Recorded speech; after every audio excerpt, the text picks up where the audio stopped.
আপনারা এই মুহূর্তে যাকে তিনি হলেন সুলেমান ফকির। তার নামের শেষে ফকির থাকলেও তিনি আসলে ফকির নন। তার জীবনে রয়েছে তিক্ত অনেক অভিজ্ঞতা, যা তাকে আজ এই কঠিন পরিস্থিতির সম্মুখীন করেছে।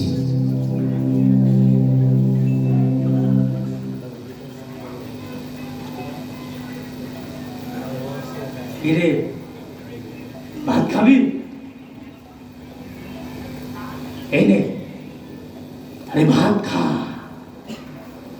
আরে পাগল, ভাত না খাইলে তো তুই মরে যাবি। এনে ভাত খা।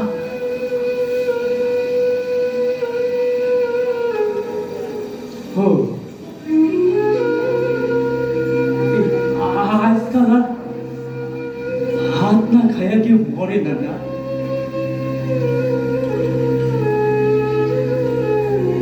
কিন্তু জানিস,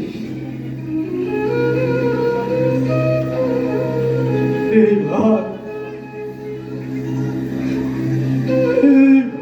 আমার জীবনের সব তছনছ করে দিচ্ছে।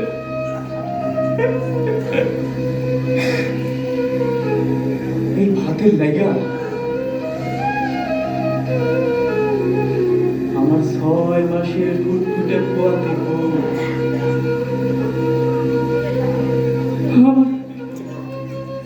আমার বাপজান, আমার কলেজার টুকরা মা আমার 2 চোখের সামনে কাঁদতে কাঁদতে মরছে।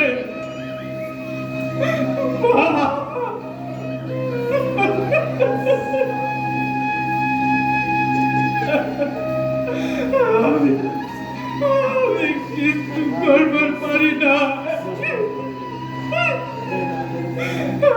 আমি কিছু করবার পারি না। আমার মার বাপের লাশ আমার চোখের সামনে নিথর হয়ে পড়ে ছিল। আমি পারি না আমার এই 2 হাতে আমার মার লাশটারে দাফন করতে। আমি পারি না।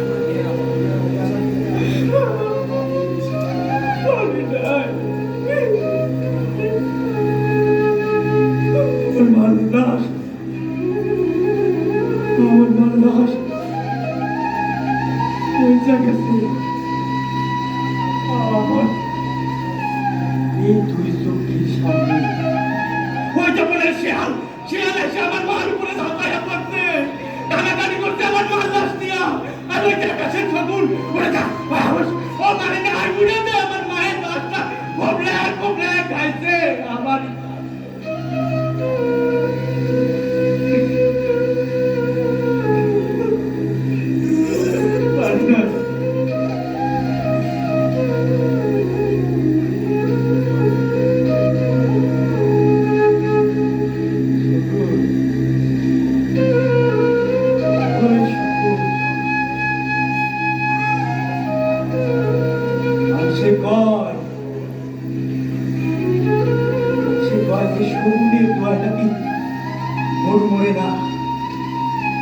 কিন্তু জানিস, ওই সকল কিন্তু মানুষের দোয়া ঠিকই মরে।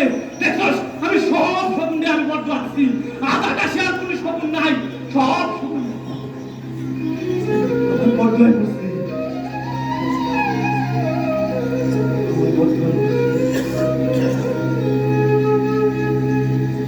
আকাশের শকুন মরছে, কিন্তু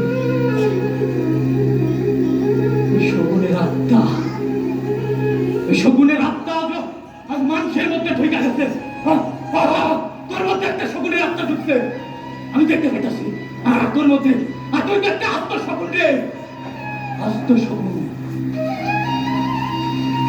ভালো হয়ে যা সব ভালো হয়ে যা এই জন্যই তো আজও মহামারী যায় না আগে মানুষ মাত্র ভাত খাইতে না পায় আর আজকে মানুষ রাস্তাঘাটে মরে মানুষ